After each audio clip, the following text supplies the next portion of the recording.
Is it true that a dog's mouth is cleaner than a human's mouth? Dr. Cindy, can you weigh in? Dr. Cindy, Very important. weigh in on this this. is very important information. With the teeth that I see on some of these dogs, Oh. I'm not quite Yes. sure I would So- kind of agree with that one. Yes. So here's what I think. I think that's the way my wife justifies letting the dog lick her in the face. How's that looking faces? You allow... I'm guilty. Yeah, Like Same. here, but when people make out with their breasts. Yeah, that's a little too much. Yeah, that's Oh my gosh. No. Okay. When you like your dog, like you get down, Yeah, they're licking your face. and then Your the tongue dogs, comes you out. make that noise, and they're like, "We're gonna." I think you want me to lick you. I think that's gotta be what they think. Yeah. Yeah, I'll lick you now.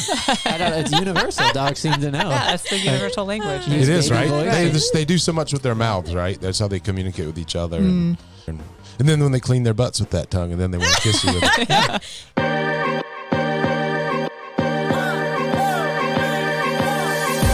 Thank you for listening to the Guys Who Do Stuff podcast. Visit guyswhodostuff.com. You probably shouldn't Google that. Well, welcome to today's show. I'm Joe, I'm Josh. and this is the show where we help you get unstuck, tell a better story, and have a good answer to the question, what are you doing today? We have our guest host, Maddie Blanchard, back with us. Maddie. Oh my gosh, here we go again. I'm so excited. Very excited. Thanks for having me. Uh-huh. And today's guest, Dr. Cindy. Hey. Dr. Hey. Cindy. We're excited to talk to you. Now, Josh, you know Dr. Cindy because you use her services, correct? I do. We have a 5-month-old English field cocker, and Dr. Cindy is our local veterinarian. Is that how you say it? Veterinarian? Veterinarian, that's correct. Veterinarian. And she's wonderful. So you don't say thank you. veterinarian? You're not supposed to. You say veterinarian, vet. I mean, most people say Veterinarian. who's Yeah. your vet. Yeah. What's the wildest way you've ever heard it pronounced? Veteran. Veteran? You a veteran? It's funny because veteran, a lot of my staff would get, whenever they'd have those like veteran days, like, hey, veterans get a free coffee or whatever. Like, hey, it's your day. And I'm like, no, I'm not a veteran. Sorry. That's what I'm going for. Yeah, Yeah. no, That sorry. kind of juicy Well, let's story. jump right in, and thank you for your service. You're So we're here with Dr. Cindy Johnson. Did it start out with like a childhood love for animals, like every little girl wants to be a vet? Yeah, I But you did it. did it. Yes. I mean, to be honest, veterinarian was not something I had really thought about until college. I always knew I wanted to do something with animals, whether it was, I thought marine biology, zoology, something kind of exciting like that. And I really didn't even think about vet school until I started looking at colleges for undergrad. And I started going on the tours and talking to all the professors, and Yeah. they said, well, have you thought about vet school? And my first response was like, ugh, that's another 4 years of school. Like, I just want to get done and be out in the world.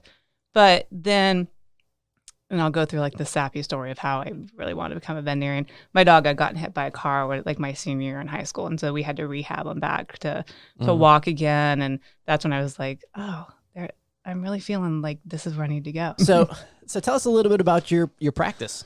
Well, I've actually been open a year. So I opened up. Congratulations. Yeah, thank did you. it. I got the first year done. Yeah. Is it as hard as everybody says opening your first thing for a year? Yes. Yeah, you can't see faces because you're listening, but the answer was obvious before she said it. And Yeah. there's going to be a party. Is there? Yes, we were going Oh. to have a big Halloween celebration, October 27th. We're just going to do like, costume contest with dogs and the kids. And Yeah, fun. hopefully Cool. get food trucks out there. And I'm kind of teaming up with, there's a local dentist that's there along with Edward Jones and some other businesses coming in. And we're hoping to kind of Like they're expose close everybody. to you, like physically? We're all in the same in building. the same park? Oh, Mhm. great. Little Yeah. sense of community. Yeah, That's yeah. awesome. So it's like kind of like, community networking. Just kind of want a big party to celebrate. October 27th. Yes. I'm going to put that in the calendar right All right. now. Perfect. Yeah, me and Lowell's are going to be there. Oh, you have one now? Yeah, You have a little pooch? one since we. Do you remember me saying I want a dog? Yeah, and Yeah. I tried to Remember give you that? mine and you didn't take it. And then I just got one put in my arms like a couple of weeks ago. It was Aw. wild. So you've been open for a year now, Mhm. but you moved to the Triangle, you said 10 years ago? I did, yes. When you first moved here, what were you doing? Well, I was working for another veterinarian. So I had been at the same clinic for the past 9 years. So I graduated vet school, worked for a year in Ohio, and then moved down here. I'd always had that thought I wanted to open my own practice. I think I had originally had that dream from the minute I graduated. I moved down here and I was married at the time. And things didn't go as planned. And I had this dream. We had this whole dream of, okay, I'm going to work for a couple years, then we're going to open up this vet clinic. Everything's, this was the plan. Well, life kind of gets in the way and end up going through a divorce. And so I kind of put that dream on the back burner. And I just kind of got stuck. And I kept kind of trucking along with where I was at with my job. And over the years, I got into a lot of personal development, listening to podcasts like these, reading a lot of different books. I had gotten involved with lots of different groups where I was able to change my mindset. Yeah. And it kind of got to a point in my job where I just wasn't fulfilled, wasn't able to do what I wanted to do with my job and what I wanted to do in the veterinary field. A friend of mine actually had mentioned, Apex would be a great area. You should really think about opening a clinic here. And so Peak of good living. Yeah, the peak of good living. And it just kind of sparked that dream again. Between that and not being fulfilled with where I was at, I realized, I think this is what I want to do. I started my journey I think the summer of 2016 is when that dream kind of came back again. So that's only 3 years. That's not a long time. You've been busy. Yeah, I've been busy. Yeah. My plan was actually to open up like a lot sooner, but things don't go as planned. So I had talked to several people, a lot of veterinarians. Everyone was very supportive of it. And it's really kind of cool once you open up that idea or that dream and you put it out there in the universe, how so many doors start opening up. So it is a weird thing. Like just talking about it seems to make it more real somehow. It does. Saying it in front of other people. I don't know if it's accountability or what. It's the word, the power of the spoken word, the power of a thought first, right? Creation, right? Creation. Yeah. And then write that down and see what magic happens. Oh yeah, take it there. Take it there. I want to pick a little bit more because you were mentioning things not going the way you wanted. What was going on in your life at the time back in like 2016 when you're saying you didn't get to do the kind of things that you wanted to do in your practice? What was kind of the catalyst, the things getting you off the fence to be like, all right, it's time to make a change? Part of it was I felt like my workplace was it was a toxic environment. It wasn't a place where I could grow personally and professionally. Yeah. My boss was a really nice man, got along with when we worked great together when we were together. I wasn't feeling like I could grow. And like I said, just very toxic to the point where I tried to go into work and I was just dragging my feet to get there. I love helping out the community. I was fortunate enough to start off working with a rescue, Cause for Paws, the first clinic I was at, and have made a great relationship and connections with them. I'm actually on their board now. And just helping out with them and being involved, going to their events and helping out all their rescues, seeing these rescue pets get into their new homes and meeting the new families, or having some of these strange cases where I'm like, okay, now I have to figure this out and piece it together, and then seeing the progress and knowing that, okay, I helped this rescue animal come from, getting right out of that shelter to its new home. And it was just very fulfilling. So I wanted to do more of that. And I just, where I was at, it wasn't a possibility. And even medicine-wise, I was going, in summer of 2016, I went through a animal chiropractic program. So between that and then even changing the mindset of where I was at to where I had grown, I knew I wanted more out of life. And business has always been interesting to me.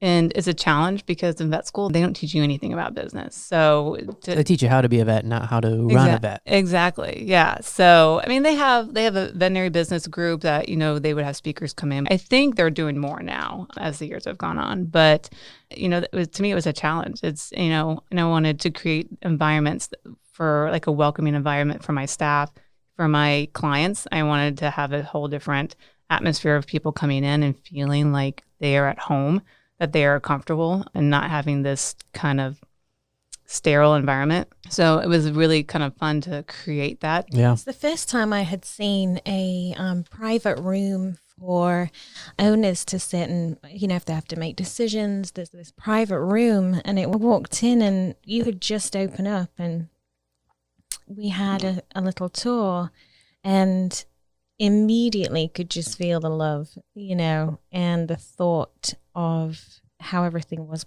laid out, like Cindy just said. When I met Cindy and she just gave me that tour, I just wanted to help her in any way I could. Oh, thank you. I appreciate that.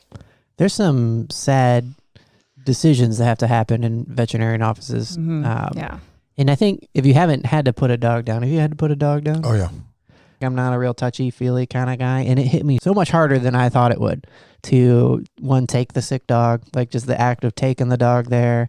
And I love what you were saying, because there was a moment where I was in line at PetSmart holding my dying dog, waiting in line.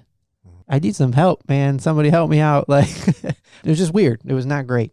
But ultimately, once I got in there, I thought, the particular doctor that I had, so it wasn't PetSmart, it was the person. They just did a great job, just empathizing with what's going on and helping unpack what's going on in the doggy's life and what the next steps could be and couldn't be, without forcing stuff and being like they weren't salesmen-y kind of stuff. But it made me think that's probably like the bedside manner of veterinarians that a lot of people don't think about. Like you could be there in a moment where people love their pets, like love them. But I remember, like, I don't cry often. But I did cry when they put the dog down and they let you have a moment with the dog to say goodbye and everything. Yeah. And I did it without the family because I didn't want them there, because I thought that would be tough. They said goodbye to the puppy earlier. You're making me cry. Yeah, like you're legit. My eyes are welling up. McLean actually rolled on the floor. McLean's my 9-year-old daughter. She laid on the floor last night and went, "Mommy, you love Lolly more than me." And I was like, Lolly doesn't answer me back. Obviously, I love my child. Yeah. I have a 6-year-old, and we have this puppy Tank. And when we first had Tank around the house, Mommy threatened to take Tank away because we were attempting to discipline Eli and Tank for doing some things that puppies do. And she made a comment at nighttime that she was going to give that dog away. So we went to bed without resolving that those words were not true. And middle of the night, he woke up in a nightmare, screaming and crying Tank's name, saying, "Tank, Tank." And then we brought him to. It was several minutes of getting him out of this sort of stupor, right? This dream. And he said, "Mommy, you're not going to give him away, are you?" Like, really crying. And it was like, at that moment, I realized that puppy was already ingrained deep inside of his psychology. Yeah. Like, it's something very special. I was both thankful for and challenged to maintain, in a sense. So having that love and that understanding, that empathy within a veterinarian clinic, shall we say? Mm-hmm. Yeah, is not every one of them has that. Yeah, and I just realized we haven't mentioned that it's Peak City. Yeah, let's talk about it. Yeah. What's the name of this place, yo? That sounds great. I would love to go visit that. Yeah. Peak City Veterinary Hospital. Peak City Veterinary Hospital. Yeah. So you mentioned earlier that you felt like you were stuck. Mm-hmm. I'm really fascinated with that terminology, because that's kind of one of the things we focus on the show, is getting unstuck. Yeah. You mentioned some of the things that were building blocks to getting unstuck. Mm-hmm. I think you mentioned discontentment, and you mentioned investing in like personal education. I think you called it mindset. I think that's a big thing. Were there any other kind of contributing factors to feeling like you help get you unstuck? Well, I think health. I mean, I've always been an active person, but I kind of had just gotten more into eating more consciously, working out, and working with a trainer I physically felt better. Honestly, it's a lot of support. I have been fortunate with amazing support from friends and family. So what do you think is the most impactful lesson that you learned from friends and family or mentors when it comes to getting unstuck and starting Peak City? Patience. I've had to learn to have a lot of patience. You know, like I said, I'd started having this dream in 2016, and I was like, yeah, I'm going to open up spring of 2017.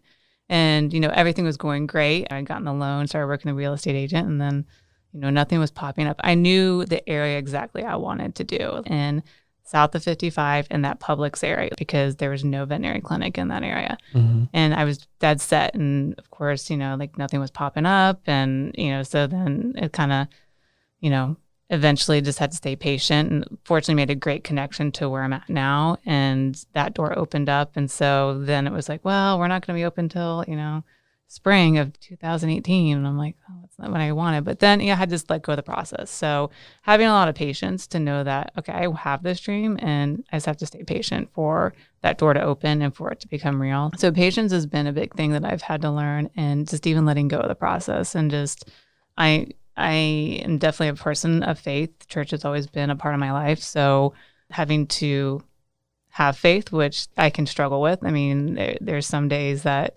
it's stronger than other days, but I have to have faith that it's all going to happen in the time that it's supposed to happen.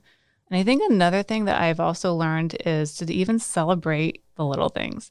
So I've always been one of those people where I'll accomplish something, but then I'd say, oh, but I still have this to get to, and I still have this stuff to do. And, I finally had to be reminded by a life coach I was working with that, hey, you just got this little, and like celebrate that. Like go treat yourself to ice cream, go get a massage, do something to like celebrate. So that's been a huge thing that all the little steps of celebrating of, I accomplished this, and this is definitely one step further than where I was yesterday. That's a cool thing. I suck at that. love What do you do to celebrate? Oh my gosh, I'm so excited by that. I want to celebrate all kinds of things. But we've talked a lot about one of the things that Cindy shares and talks to me a lot about, and I really appreciate, is the accountability and community she has in her life that walk with her, that are able to redirect, and she trusts, and to create this and to do something different. But I love this celebration thing. I think I need to I was thinking, gosh, I need a massage. You need to go do it then. Yeah. I just started taking kind of a business coaching class with Team Nimbus, Bill Davis. And one of the things that he mentioned that really hit me hard that I need to get better at is he said, when you set a goal, you should also set the reward. And the reward should match the goal. I'm the kind of guy that will set a huge goal, and then the reward will be like, and now I get to watch 2 hours of TV uninterrupted, will be like my celebration. And I think the point that he was trying to make, and I think it's a good point, is like, it's not very motivating. Because I'm kind of like you in some senses, where I get something big done and I'm like, yeah, but I didn't quite do it. I got 95% of what it was. And so all these reasons, and I know that really bugs my wife when I talk like that. Like, hey, that big thing just happened. Yeah, but, and just not taking the time to celebrate. Me. Yeah. Whack. But I like what you said. You said three things: patience, and then one thing that just kind of seemed to argue with patience, which is like letting go of the plan. I know. Yeah. And I mean, I guess I kind of I can actually see the overlap between the two of them, because in order for me to let go of that process, sometimes I feel like I have to have that patience to know that, okay, if I let go of it, it might not be on that time frame that I want it. So I do have to have that patience in the long term to know that it's going to come. Yeah. Yeah. And sometimes what we end up getting is what we need and not what we wanted. And so how do you build in that flexibility into your plan? There's this illusion out there. We were talking before we started about social media. There's an illusion of what the perfect way to live your life is, the perfect way to parent, the perfect way to be in a marriage, the perfect way to run a business. And that's really what it is. It's an illusion. And because nobody's really doing that. They might put it on social media that it's looking that way, but we all have stuff that we're struggling with. We all have the need for patience. We all have the need for faith. We all have the need to kind of let go of some stuff every once in a while. That's just a normal part of life. I am curious. You went from this mode of working in somebody else's business, being an expert in your field. I love that you spent like almost a full decade getting experience before you branched out on your own. So you already knew what you were doing. And then you went from the mindset of working in a business to working on a business. How different is that? Oh, it's way different. Yeah. And I knew opening this practice that it wasn't going to be easy. I knew it would probably be more stressful, but it's my stress that I get to deal with. And so at the end of the day, the only person I have to blame is myself if something goes wrong. But it's also, I feel like it's a healthier stress for me compared to a stress that I have when I'm working under somebody else, because I can control it. And I also am trying to create an environment where I'm at, where I can deal with it in a better way.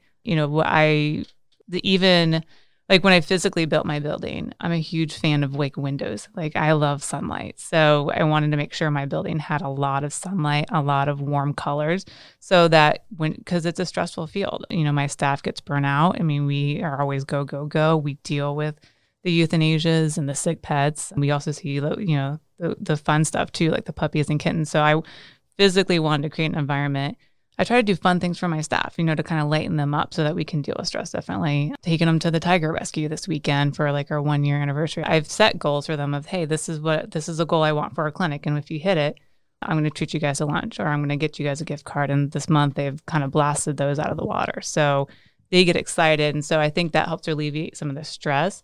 But it's definitely way different being a business owner because I have to have my hand in so many different things. I have to wear a lot of different hats. I have to have, there's the business owner, there's still the friend, there's the vet, there's, and it's difficult to know what hat to put on.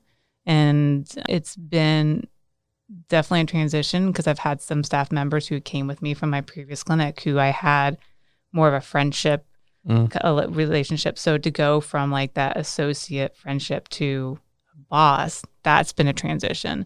And it's been a little bumpy, but we've fortunately been able to work it out. And I have amazing staff members that I wouldn't trade for the world. And it's been a huge learning process for me. There's still a lot of things with business that I am continually learning every day. And do you feel like you're still going uphill? It does feel more stable. Yeah. Okay. I still feel like I'm on maybe not as much of a hill, but yeah, I mean, It's a slight incline. It's a slight incline. Yeah. It's a 5-mile long hill with a 2% grade. Exactly. Yeah. But, and I've also learned that I can't do everything that I have to, that even if I have to pay someone else to do something, that's worth it. Like getting a good CPA or a payroll company or trusting that, I had a veterinary assistant to do all my inventories. So I've had to let go and to say, okay, it's worth it to kind of spread that out to other people. I feel like I get to help out small businesses is kind of what I do as well. And one of my favorite stories from a client, you remember Dave Shea? Oh yeah. Dave Shea came on the show and talked about how hustle almost killed him, kind of similar thing. What does Dave Shea do? He's a wedding photographer. Love it. And he's like one of the best wedding photographers on the East Coast. Oh, he's like a brand ambassador for camera manufacturers, lighting companies, Yeah. stuff like that. And he's local. He approached me to help him with his website. And I thought he was just a very smart business owner. He was like, I could have done it myself. Like I did my last one myself. And then I ran how long it would take me to do it. And I put in what my hourly rate is. And I'm like, I would like to pay you instead. And I think that's the thing like small business owners forget all the time. Like that's just one example. But yeah, you can do it because you're smart. Like you're a bootstrapper. You can get it done. Right. But is that the thing you should be doing with your time versus paying somebody? The other benefit of paying somebody is like, that's what they do. And so it's probably going to be better. I also am not good at that. Letting other people do stuff. Yeah, you're Work not. on that. Sounds You're good. Joe of all trades.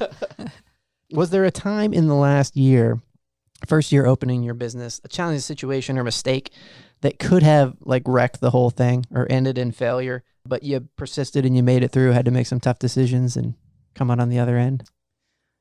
I would say like in my first month when I was there, I had just had this like awful week where I just was emotionally drained and I questioned whether I needed to do this. It was just one of those weeks where, we had been really busy, but then I unfortunately had some cases that had passed away on me or I had to euthanize. And it was a lot mentally to have to take in. And just, I can remember being in my office, just like breaking down and crying and just being like, why was this really what I should be doing? Was I ready for all this when it all happened? And again, I have such a good staff. I have such great staff members that I was able to say, hey, I need to take like 30 minutes away from the clinic and to be able to kind of collect myself again and then come back and say, okay, I had to switch that mindset of like, yeah, I had to euthanize this dog, but he was a patient of mine for years. But knowing that I had helped him alleviate his pain and his suffering. So it almost was a point where I questioned whether I should continue doing this, but, able to switch it a little bit quicker to know that, nope, this is where I needed to go and this is where I'm supposed to be. And there's been days where it's been like weeks where it's been slow and I worry. I'm like, oh, okay. Like, we don't have as many clients. Like, is everybody going to continue to do well? Or we have I would have a slower month than what I had before. But I really think at the end of the day, I know this is where I'm supposed to be. And I know that doors opened up for me for a reason. And as many times as I had hit someplace where I didn't, where one door closed, another door would open. So A better door. a better door, exactly. and I truly love what I do. So there's never been a moment where I've completely been like, I'm done, but there's been moments where it's been frustrating. This show is produced at Podcast Carry, a professional studio making podcasting simple and fun. Located in Vibe Co-working in Cary, North Carolina. Want to start a podcast to create great content for your business and establish yourself as a thought leader in your city? Go to podcastcarry.com. Connect with your audience. Grow your brand. And then just having the persistence or patience to make it through. I think you keep mentioning mindset, and I think that's got to be such a huge part of it. I think so I became a solopreneur like in January, and it's so easy to fall into the temptation of making, like universalizing your week or month and being like, this is the new normal. So you have a bad one, you're like, what did I do? Or you have a good one and you're like, I should hire a bunch of people. And there's like challenges on both end of it. But when you're the business owner, I think you have to adopt a longer mentality. Mm-hmm. I agree. And weathering the storms, and there'll be good times and there'll be lean times and and that's not something you have to think about when you're a salary employee, because you get that check whether the business is doing good or not. Yeah. And I think a big thing for me for mindset, I mean, because it's been such a huge thing for me personally, but being in the veterinary world, veterinarians have the highest rate of suicide in professions. What? Yeah. So just because we have to deal with the euthanasias and the sick pets, but because we're going through the act of actually, putting an animal down, or, we run, well, that is a lot different than doctors, because doctors don't euthanize. Right. Yeah. They do everything they can, and then they do not resuscitate, which is different. It is. Yeah. So, and that's, going into this, and I knew I have to make sure I take care of myself mentally, because obviously I don't ever want to go down that road, but, I want to be able to be a good advocate for the veterinary field to say, hey, you know what, like, I am in tough situations and I deal with a lot of tough things, but I can change my mindset and I can change the way I think or look at things and switch that around so that I don't have any negative thoughts about So do you think your perspective on or appreciation of community comes out of a sort of an armoring yourself against that path, or is that something that's in your DNA anyway to seek community? I think it's both. I've always loved to volunteer. I've always loved to be part of the community. I think that's something my family really kind of instilled in me. I work with several rescues, and so I love being part of that community to help out the rescues, and being able to have a clinic where if I want to, I can go out and volunteer. Like we had done, collected stuff for the school teachers when some of the churches in the area were doing that. Yeah, we had, I put out, say, hey, we're doing stuff for the teachers right now, so drop off stuff, and we got a good amount. We were to kind of drop that off at the church, and so it's nice that I get to do that. I get to be part of the community, and it's just, I think it's kind of a therapy for me too. It's just, it helps me feel. It just feels so good to give back, and I just love that feeling. I had no idea about the suicide rate of vets, and it made me think like I can't speak for every pet owner, but I know I had to put my dogs down, and I was thankful for the vet, even though they had to do a very tough thing, which was, put my puppies down. But in my mind, and I can't, so if this offends anybody, everybody's different with their mindset for pets. I'm just going to share like what my mindset was, and you can leave a terrible comment if you feel like I'm a horrible person.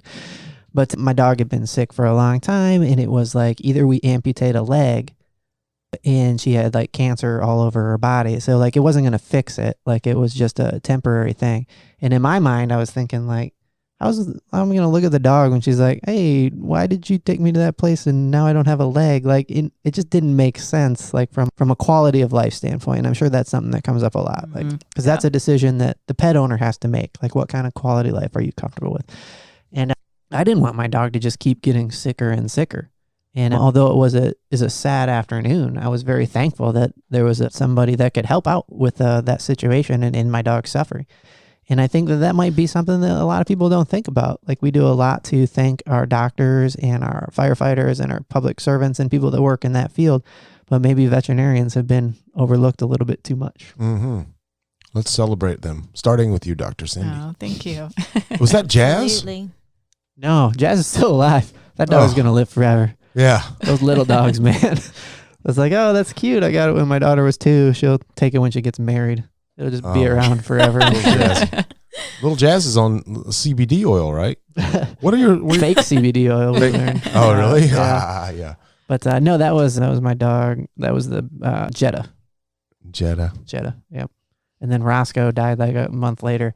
They all had like big growths and tumors, and it was a sad end, you know. And is this big growth and tumor thing something we're seeing more of lately, like we see with people who are eating bad food and habits, or is that something dogs have had all throughout dog history? I think they've always had it all through history. I think it's just now that, now pets are becoming more a part of the family. So I think people are recognizing it more and kind of being more concerned of like, oh, I see a lump on my dog, I need to bring it in, versus, 10, 15 years ago, people would have been like, dogs get lumps. We'll just watch it. Yeah, because my wife's from the Philippines, and it's like going over there and living there. Dogs are just on the street, and nobody has a dog for a pet, unless they're like the wealthy are now getting them now, and it's like cool. Right. But it's like this whole, the American thing about like loving them as much as a kid is, you got to be careful with that for sure. But also, there's a reason for that, right? They're so dang cute. They're so dang yeah. They have. So you have dogs and cats, right? I do, yes. So I don't know if this is still true, if you've updated your website, but your dog's name is Loki. So is that dog a troublemaker?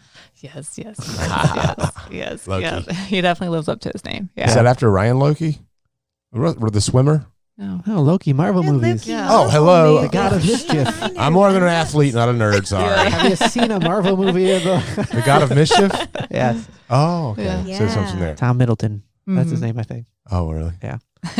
So did you know the dog was a troublemaker before you gave his name? Or you just knew it was coming? Not. No, actually, one of my vet assistants, when I got them, I was like, okay, I need a name. And people were giving me names, and she said Loki, and I said, I like that name. And but she was looking at more, because her family's more Swedish, so she was looking at more like the Norwegian gods of Loki, which I guess are kind of associated with the Marvel stuff. And then you got a cat. You got 2 cats. You got Fender and Gibson. So who plays guitar? Oh, yeah. I used to. Okay. Yeah. I used to, which I need to get back into. But yeah, I used to in high school and a little bit in college. So that's fun. I used to play guitar too, and there's still one hanging on my wall, just hanging out up there, out of tune, rusty. Do you have a guitar now? I didn't. I just no, I don't have one. First step is you need one in the house. I do. I know. I will definitely go out and do that. Right Total. After this. Yeah. You know what? My daughter bought a ukulele, and you should try a ukulele. They're crazy really? fun. You got to learn all new chord progressions, but they're fun. Easy man. to carry around. It took me like a couple weeks to get the chords down from guitar to learn the new ones with ukulele, but they're tiny and they're fun. They're like $60 to get a kind of nice one. Yeah, you can go to Guitar Center. Play them by the campfire very easily. And sing to the people in your lobby. So actually, there's a video out there, and I can't remember when it was done, but there is a guy, I don't know if he was a veterinarian or if he just worked at a shelter, but he would play guitar, and that calmed the animals down. Oh, yeah. Oh, yeah. Yeah, it was kind of cool. Oh. So, I don't know, maybe that's the whole thing. Sarah McLachlan would be off the list because she's ruined anything with pets. So you couldn't know Sarah McLachlan. Maybe some Jack Johnson or something happier. Yeah. He did the ukulele thing. My dog likes Johnny Cash. I can tell. Oh, really? Yeah. Country. When he's in the kennel in the house and I'm working, I play something more upbeat. Like I like to, and he just like sit up. It's like getting aggravated. And then I put on Johnny Cash and the acoustic stuff. He just chills out. Yeah, it's interesting how they are attuned to music. Oh yeah. Back to the processes side of stuff, working on the business. Are there any processes that you wish you would have put in place sooner that you're like, oh, I had no idea that was that important? I would say more the financial education. After being in this for a year, I finally feel like I have a good handle on it, but I feel like I should have been more prepared of knowing how does QuickBooks works and how do I input that? How do I input this? So I always like to ask a question that sounds similar to this. If you could rewind like a year ago and you could borrow the DeLorean and Marty McFly your way back to the moment you decided I'm doing this for realsies and you signed the first paper and it became real. Yeah. And knowing what you know now and you had 60 seconds in this made up scenario, what would you tell Dr. Cindy from the past? Oh man, that's tough. Oh, you got me on that one. A year ago, I would say continue to have faith even in the bad days. You know, that you're meant here to do this, and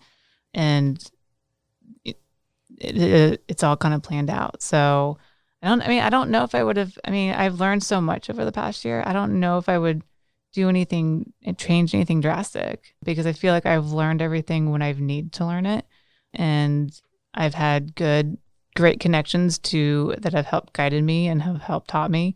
Even though I still don't feel like I'm 100% knowledgeable in the business, I still feel like I'm on track of where I need to be. Yeah. So, I mean, I don't know if I would change anything. Isn't that the perfect answer? Continue I always like to that have answer. faith. Anytime anybody answers the question along the lines of like, I would prevent myself from making these mistakes, I always like to push back and be like, would you though? Because that was what helped you get to where you are. What are you most excited about in this second year of business? I'm excited to be more involved with the community. Like I said, I work with a lot of rescues and I love, but I really want to kind of branch out to other sorts of community outreach, whether that's, like my dad has Parkinson's. So being able to go, walk in like the Parkinson's walk and being able to, Yeah, Edwards Jones has a big one. And they're in the same apartment or the same renting place as you, right? They do a big Parkinson's walk every year. Who is that? Edward Jones. Edward Jones. Oh, Edward Jones. I didn't know. Okay. We know that because Cole in our group, right? Mm-hmm.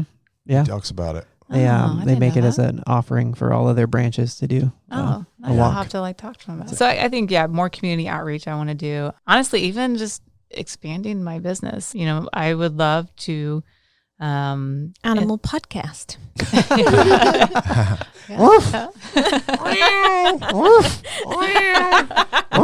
The people that leave the music on for their dogs, I do that every once in a while. When I know they're sitting around all day, leave the music on. Yeah. Getting smarter. Leave an animal podcast. That's an idea. It's maybe not one you should pursue, but let's go back to the other good idea. Exactly. Yeah. Thinking about starting like a blog just for education for my clients, and even doing seminars of connecting with some of my dog trainers that they can come out and maybe go over some basic dog obedience, and they, everyone can just kind of come to the clinic and learn something that way. And even just expanding with staff, of being able to hire more staff, hire another veterinarian, office manager, so that I can, I personally would, want to take a little bit more time off so that I could go and travel, do my own thing too. Sounds like you're going to need some time freed up to do these other efforts as well. Yeah. Yeah. Have you ever seen a dog with rabies? I personally have not. I'm just going to start asking some random questions about things you've experienced. Fortunately, I have not. Fortunately, have not, which is good. That's good. Yeah. Is it like Old Yeller? Did you ever see the movie Old Yeller? Mm-hmm. Yeah, that was impactful. Yeah, they can. Go watch that. It's an old American movie. Oh, it's sad. Yeah. Old Yeller got rabies. Yeah. Just leave it at that. Are you serious? Yeah. Oh. I don't think you should watch that movie. No, Matt. I don't think so either. No, Maybe watch here it. I'm in tears just listening to What's the your journey of puppy's Dr. name? Cindy. I don't need to be crying over Old Yeller. What's your puppy's name, Maddie? Lolly. Lollipop? Lolly Blanchard. Lolly Blanchard. She took your last. It's Lolly your surname. Blanchard. It's one word. Lolly Blanchard. No, it's Lolly Blanchard. What are some crazy pet names? I named my dog JPEG after the file extension. Did you? Yeah, like the picture. Yeah, what are some crazy names? Crazy names. Let's see. McLean wanted to call Lolly Taylor Swift. Of course she did. And then we got Lolly back, and I was like, Mac, she is a Lolly. Just look at her, Lolly Blanchard. And she was like, oh, okay. Got it, Mom. Let's see some of the crazy names that I've heard. Not crazy in a bad way, because they could be listening, but crazy in a good way. This is Crazy in a good adventurous. Awesome. I mean, we get a lot. We get a lot of the typical, Bella and things like that. I always like some of the ones that are just like Bob. Yeah, or Doug or Fred, and I'm like, okay. And most of the time they fit it, like they come in and I'm like, yeah, you look like a dog. Big personalities. Yeah, exactly. Is it true? I've noticed it's true that dogs often resemble their owners physically. Or do they over time? I think I can definitely see that. You can see it, right? We'll walk out of a room and we're like, yeah, you can totally tell us. Yeah. You could match them in the waiting room, like that belongs to that person. Yeah. I actually saw that happen because that dog, Jazz, that I still have, she's a tiny Yorkie Shih Tzu, whatever the dog name is for a tiny fluffy dog that looks like Chewbacca. Shih Tzu? She's a Shih Tzu? I don't know. Yeah, sure. A Yorkie Shih Tzu. Yep. We bought her and a sister from the same litter at the same time, and one was the runt, so I guess that's kind of different. But man, those dogs grew up different. My parents took the one dog, and we took the other dog, and it was my youngest daughter's dog, and she's cute and sassy and just getting in trouble. So she kind of looks a lot like my youngest daughter, who was her owner. And then my parents' dog, they came from the same litter, looked completely different and kind of looked like my dad, honestly. And it was funny because they came from the same litter, but man, you put them together now and they're like, yeah, they're not. They don't even look like the same breed of dog. I see that all the time. This is making me think of something. You could consider we could do a special podcast episode called Pet Talk with Dr. Cindy or one of the trainers or something. That'd be interesting to have folks listening. Talk with Dr. Cindy. Pet Talk with Dr. Cindy. I just like the sound of that. Oh, call-in show. What other animals do you service? Any fish? Anything else? Fish are a little bit slippery, so yeah, no, I don't. Slippery slope there? Yeah, slippery slope there. Is it true a goldfish loses its memory, it forgets it swam across and turns around and does it again? That's what Nemo says. Well, sometimes people have referred to me as that kind of person. Nemo said that? It was in the movie Finding Nemo. Ellen DeGeneres' character Dory was a kind of fish that had like no memory, so she would forget something immediately. Oh, that's right. Yeah, that's based on a real. Is it true, Dr. Cindy, you can swallow a goldfish and live to tell about it? I cannot say that I would ever have done that, but I seen a guy drink one before I have. and throw it up, and the fish was still swimming. Oh, my. What do you mean? How would you know it was still swimming? Because it came out of the dude and then swam around some. And all that acid and all that acidity. Oh, no. It wasn't in there for like a week or anything. I have a friend I waited tables with back in the day, it went and down, he swallowed and one it of. came back out. Yeah. Yeah, I have a friend I waited tables with, Thomas. If you're listening to this, you know it's true. He dared they dared him. The customer dared him, and they had a goldfish, and he swallowed. He was serving their table, and he swallowed this. This is at a Lucky 32, like in the 90s, and he swallowed that goldfish right there. I hope he got and a all big the tip. kids cried. So what animals do you service there? Dogs, cats, what else? Gerbils? no, I just do dogs and cats. Dogs and cats. Yeah, That's pretty much what all people have yeah, around. yeah, I just do dogs and I'm cats. relieved. I think the other animals they'll be fine. Has anybody ever showed up with a goat? Not yet. Not yet. Not yet. No. That's Fuquay. Oh yeah. That's a Fuquay thing. Although with goat yoga, more people are getting pigs now. Have you seen an increase of? I haven't seen. Anybody I've seen call the them and be goat. like, I've seen the goat, but not the pig. I mean, baby that would pigs. be. There Maybe are it's- some baby calves. No, baby cows, or I Yeah. don't know. I've seen some little ones on Facebook. Probably not real. I just wanted to ask you, years and years ago, it's a long time, I met this lady and she did a talk. She was a vet, and she had noticed that these owners would bring in their animals, and they would have ailments and things wrong with them. And she talked about how she realized that it was the owners that had the issues. And oh, you mean like if somebody's like, my dog is really anxious, right, yes, and then and they're really just they're just projecting. lo and behold, the owner gets well, and all of a sudden the dog's doing great. How about that? And she did this amazing talk, and she actually went from treating animals to humans because of that. What are your thoughts on CBD treatments for animals? I know that's a popular market for CBD oil producers and such. What are your thoughts on that? I've had several clients that have used CBD more for things like arthritis and pain management. And some of them have seen some good results with. They're still doing all the research out there, in the vet schools, and to kind of have that official research to say, yeah, it works out and it helps. I mean, I'm always very open to alternative therapies. I mean, I want to expand my business into acupuncture and Chinese herbs along with my chiropractic. So CBD is something I'm definitely looking into. I think it depends too for me where the product came from, of what's being backed up by that science. If it's, where are they getting the hemp from, so for me, I kind of have to, I help people kind of be wary where you're getting it from, make sure you're doing your research. Yeah. But I mean, I've had a couple of pets on it. So you're Peak City Veterinary Hospital. We just had a guy on from Peak City CBD. CBD. We actually just talked the other day. So I'm hoping we're going to meet up cross soon. promotion right Right? there. But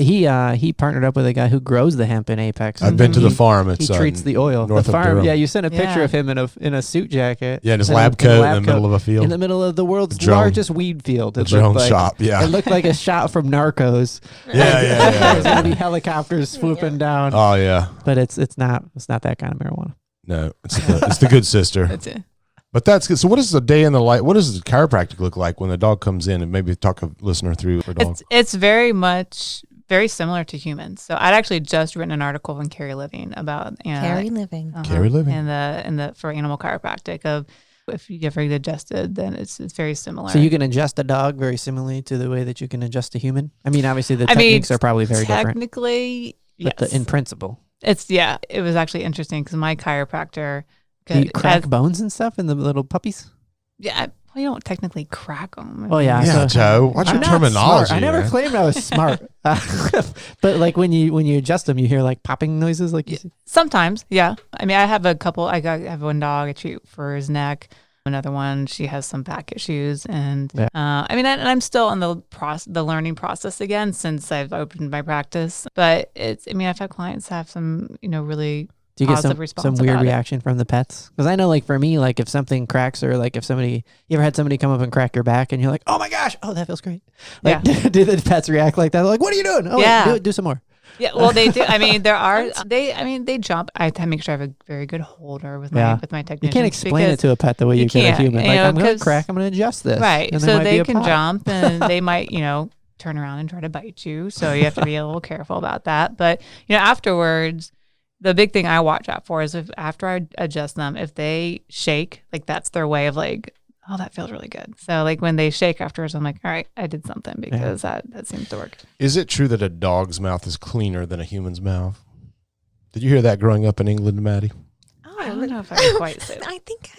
I think somewhere along the line I heard that. Yeah. Yeah. Until Dr. they Cindy, Dr. Cindy, can you weigh in? Dr. This is Cindy, very can important. you weigh in on this this? is very with- important information. With the teeth that I see on some of these dogs, Oh, I'm not quite yes. sure. I would So- kind of agree with that one. Yes. So here's what I think. I think that's the way my wife justifies letting the dog lick her in the face. How's that looking faces? You allow I'm guilty. I Yeah, let yeah, them- yeah, Like same. let them lick here, my but face. when people make out with their pets. Yeah, that's a little too much. Yeah, that's Oh, when you're really like, no, TMI, no, man. no. Is that Imagine, happening like, nowadays? from a dog's People perspective, see trying to people unpack and that. they're like, oh, the dogs. Oh my gosh. No. When you like your dog, like you get down, you're like, Yeah, they're dog. licking your face. and then Your the tongue dogs, comes you out. make that noise, and they're like, "We're gonna." I think you want me to lick you. I think that's gotta be what they think. Yeah, yeah, Oh, yeah. you're a good dog. Yeah, I'll lick you now. I know, it's universal. Dogs seem to know. Yeah, that's the universal language. Use It is, baby right? voice. They do so much with their mouths, right? That's how they communicate with each other. And then when they clean their butts with that tongue, and then they want to kiss you with it. And Yeah, that's the no. part that I'm never okay with. Yeah, No. Because like she'll be like, "Oh, the dog's clean," and I'm like, "I saw the dog 5 minutes ago. What the dog was doing." When's the Yeah. best time to neuter or spay? To neuter or spay? Neuter or spay? Well, it depends on the size of the dog. The general recommendation we say is 6 months. You start spaying and neutering them. Some of my larger breeds, because they grow so much quicker and they need those hormones to help with the growth of their muscles. I sometimes I might wait a year on them. So I noticed this morning my 5-month-old is now humping a towel that I was pulling from Oh, him. thank God you brought that up. I was Yeah. just about to ask Yeah. that, but I wasn't sure. I'm talking about my puppy, not a child. Yeah, that's what I'm wondering Yeah. too, because she just started doing that. She's and humping. McLean thinks it's hilarious, and I'm like, she's really happy. Yeah. She's just really happy. So he was going for broke on this towel. And, I'm like, should I go ahead and get him neutered? Would that help that at all, or is he just Hey, gonna- it could could, definitely right? help. Sometimes it's Yeah. a dominance thing too. Sometimes that's just Take their that way. towel. Yeah, he's owning that towel. That puts things in perspective. Thank Yeah, you. you're welcome. Anytime anybody Yeah. can help out. So sometimes it's dominance, like when you have a guest over to your home. And the Yeah. dog's like, it's Turn around. It's very inappropriate. on there. It's my house. No, and it's, Yeah, man. and Be it's on humping their my leg, guests. and you're like, Don't be humping my guests, bro. Get down, oh dog. gosh. Oh, Yeah. no. What, I'm gonna ask you another question. What's the best way to train a dog not to poop there, but to poop there? It's a lot of it's repetition and Yeah. positive reinforcement. So when they are going in that area you want them to go in, giving them treats, attention, anything that is kind of a positive reinforcement for them, so that they catch on that, oh, when I go here, I'm getting rewarded for that. Versus if I go over here, I'm being ignored and I'm not getting that attention. So Yeah. that's the most basic. I've seen him when he's in the act, and I'm like, oh, right before it drops, I'm like picking him up or trying to get him out of there and move him to the right spot. Right. Right. But that's just awkward, and it's going to cause a mess at some point. So Or you're training the dog to be like, Josh loves to pick me up when I go poop. I'm gonna go. It's gonna poop. I want wait to for be. you to be in Yeah, the room I want to and be be picked up. You looking? Make my eye dog gets so contact. excited he starts peeing when he's excited, Oh yeah. and that's normal, right? Just like It is. It's like it's For like dogs. yeah. yeah, I'm talking about for me. I can't really say that for you, but I can definitely be normal and hopefully they grow out of it. I mean, not normal for you, but yeah. I let him in the other day, just in the house for a minute. I'm like, come on in, buddy. Is that good to see you? Good to see you. It just squirts right up in the sky, just all over the kitchen floor. This is like Pet Talk with Dr. Cindy. I like the pet talk angle here. Yes, right. Yeah. Got other People questions. could send in the questions. We have a caller calling in. We have a caller coming in. Hello. I'm calling about my puppy. I got a question. When and why, and is there a reason that some dogs get their tails cut off and some dogs don't? Yeah, what's up with that? What? It's really all a cosmetic. No. So some owners somewhere, some owners like, you know what'd be cool? No tail. That's the only reason? And that, really, for the most part, that's really because my little dog has no tail. Yeah. Are there some dogs that have? I mean, no some tail? are born. There are some that are born with that. Because I didn't chop it off or nothing. I don't want to see my dog's butthole. I just want to see the tail. Well, if it's wagging, I can't help you. Let's move on from that one. Yeah. Yeah, you can cut that out. Yeah. Oh no, it's staying. I had no idea about this. I'm so obsessed about that. Yeah, so have you ever seen the dogs with like the stumpy tail? Yeah, I thought they were just like that. We're not born that way. They're not born that way. Nope. It's not Lady Gaga. They're not born that way. Somebody thought it would look cool, and that's all that goes into it. Why would they This dog is nearly perfect. Tail too long. Chop it off. Yeah. Do you guys do the cosmetic surgery for dogs? Oh yeah, do you remove tails? Yes, I do. I will admit I do. I will not crop ears. I think cropping, like the ear in the ears. I don't know what ear cropping So is. ear cropping is, like Dobermans. You know how some of them will have flop ears and some of them are standing up straight? Mm-hmm. Do you have to do a surgery to make those stand up straight? Oh, really? And I will not. That's one surgery I won't do. So like you remove some of the cartilage so that it won't flop down. Yeah. There's certain ways you cut it that it stands up. Yeah. Hmm. So I personally will not. Actually, I think a lot of it. It's very rare to find a veterinarian that'll actually do that now, just because the puppy has to be usually do like 4 months or so, and it's just it's all cosmetic for that. So it's when I dock a tail for a puppy, they're 3 to 5 days old. That's the right word. Dock a tail, not cut it off. It's like circumcising. So exactly, it's kind of like circumcising. So I put lidocaine. I try to make it as comfortable as I can. Of course, for 'em, light a candle, put on some Yanni. Exactly. Yeah, a little calming music. Talk to them very sweetly. Yeah, give them some CBD oil. Yeah. And breeds that's traditional for then? Dobermans. I would say Dobermans and Rottweilers are probably the two bigger ones. I have a venture a guess on that. It's bigger dogs, and I wonder if people aren't sick of the dog knocking over crap when they get excited. Yeah. Or whapping a little kid in the face. Like if you got little kids and you've ever seen like... Oh, yeah, smack. Because like big dogs like labs, like they all keep their tails, right? People don't... Right. And they don't dock the tails of labs. But like when my kids were little, Lori's parents always had big old playful golden retriever and labs and dogs like that. And they would always be whacking the kids in the face for just like... And they get excited and they'd be like, just slapping all over. Yeah, makes sense. It's been awesome talking to you. Thank you so much thank for you being for our guest. having me. Maddie, thanks it. for coming back in. It's always great when you're with us. Thanks for having me so much. Yep. We'll put links in the show to Calls for Paws and Peak City Veterinary Hospital and all the goodness that we've provided today in the show can be yours. All right. Thank you. We love making this stuff for you. You can help us out by subscribing wherever you get your podcasts. Get unstuck, tell a better story, and have a good answer to the question, what are you doing today?